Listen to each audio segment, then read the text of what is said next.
This Money Minute is brought to you by Schoolsfirst Federal Credit Union. Did an unexpected car repair, home repair, or other big expense result in a depletion of your emergency fund? If so, now's the time to start replenishing it.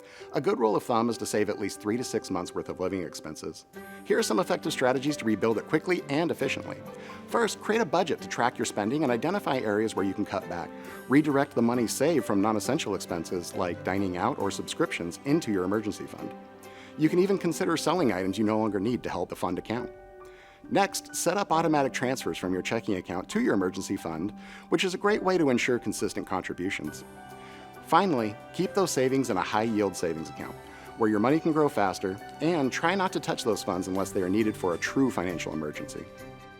By implementing these strategies, you can quickly rebuild your emergency fund and ensure you're prepared for whatever comes your way. This has been your Schoolsfirst FCU Money Minute, federally insured by NCUA.